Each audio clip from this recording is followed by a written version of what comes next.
Chapter 5 Cell, the Fundamental Unit of Life by Manpreet Kaur. In this module, we'll study some more cell organelles and cell division. Vacuoles. Vacuoles are membrane bound non cytoplasmic sacs that contain non living solid or liquid contents. They are of three types: sap vacuoles, food vacuoles, and contractile vacuoles.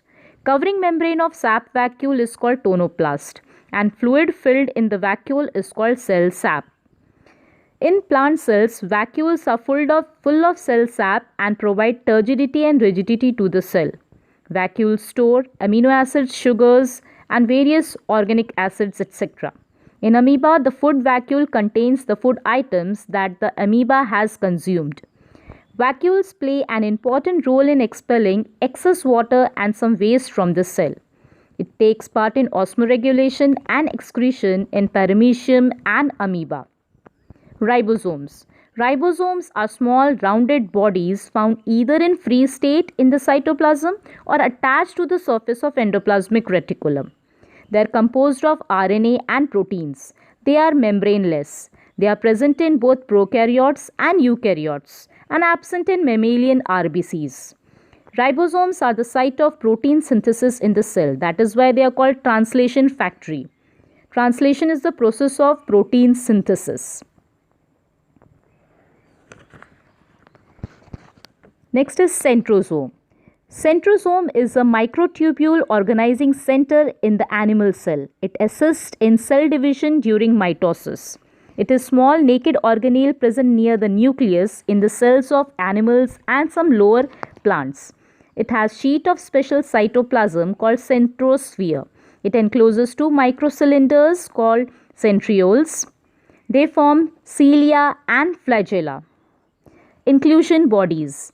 Reserve materials in prokaryotic cells are stored in the cytoplasm in the form of inclusion bodies. They are not bounded by any membrane system and lie free in the cytoplasm.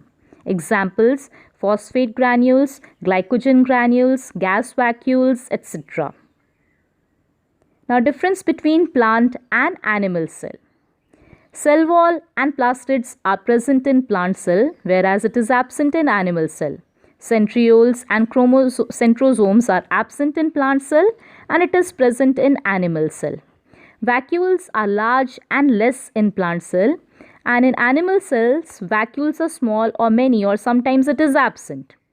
Nucleus lie on one side in plant cell, and in animal cell, it lies in the center. Plant cell is rigid, whereas animal cell is flexible. Golgi contains dictyosomes in plant cell, and in animal cell, it forms vesicles or complex. Plant cells are larger in size. Animal cells are smaller in size. Plant cell stores starch in it and animal cell stores glycogen in it. Next is cell division. The process by which new cells are made is called cell division. New cells are formed in organisms in order to grow, to replace old, dead and injured cells, to form gametes required for reproduction. There are two types of cell division: mitosis and meiosis. Mitosis is the process of cell division by which most of the cells divide for growth.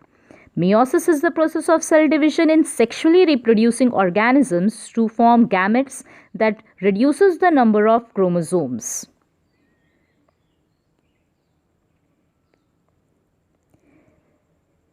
Mitosis takes place in somatic or body cells. Meiosis takes place in reproductive cells to produce gametes. Mitosis results in the formation of two diploid cells. Meiosis results in the formation of four haploid cells. Mitosis is also called equational division since the number of chromosomes in the parent and progeny cells is the same. In this cell division, chromosome number is reduced to half, so it is called reduction division. Diploid means two sets of chromosome in a cell, and haploid means single set of chromosomes in a cell. Mitosis involves prophase, metaphase, anaphase and telophase. Meiosis involves two sequential cycles of division, meiosis 1 and meiosis 2.